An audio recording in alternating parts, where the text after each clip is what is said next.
All right, good morning, guys. Today's lesson is 5.06, expected value application. Our aim is how do we apply the concepts of expected value to games of chance. If you would like, I posted the answer key to the practice work from yesterday's lesson. Go ahead and take that a quick look over. It's the Google Doc attached to this assignment.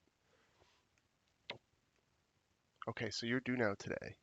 A company makes electronic gadgets. One out of every 50 gadgets is faulty, but suppose the company doesn't know which ones are faulty until a buyer complains.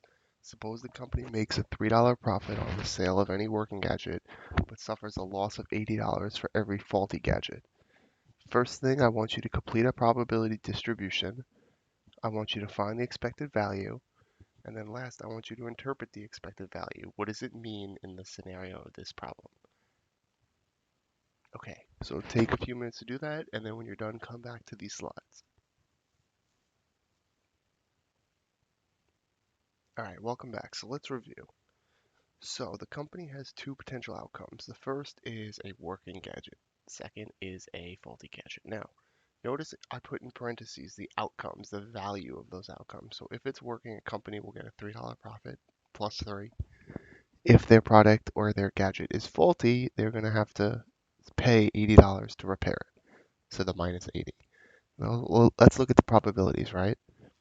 So a working gadget is 49 out of 50. Well, where did I get that?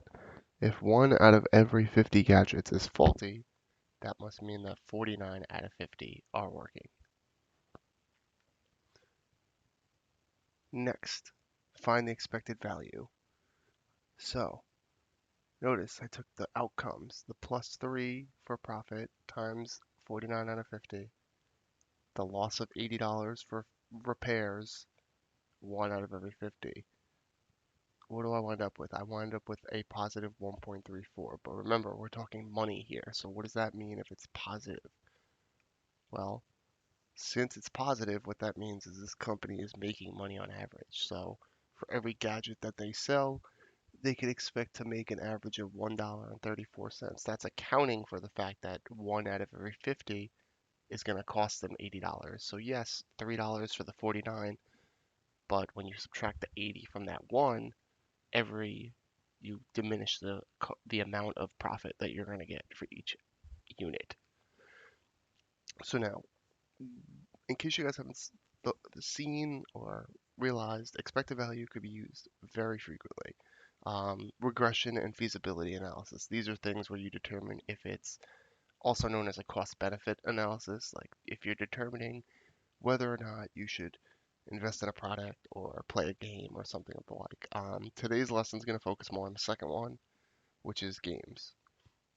So what I want you guys to do is you're going to go to this article. It's also in the Google form. You're going to read over this article and you're going to answer a couple questions about it.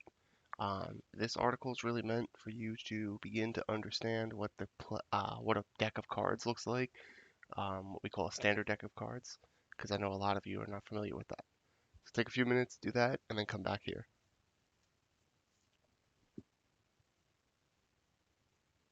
Okay, so to review, in a deck of cards, there are 52 cards in total, with 4 types, what we call suits.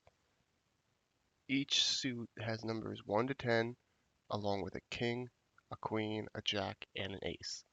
So that's 14 cards per suit, and 4 suits giving you 52. Now keep in mind there's also 2 joker cards, but we don't really keep those and factor them into the probabilities.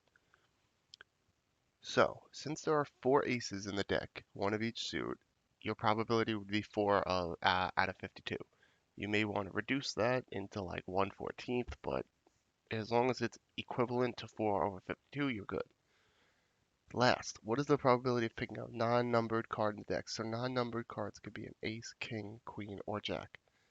So 4 types of cards, 4 suits, that means there's 16 possibilities total. So 16 divided by 52. Okay, so now you guys are going to go into the second part of the application. You're going to do that little activity, and then I will get back to you with some reflection, all right? Thank you guys so much. Have a good day.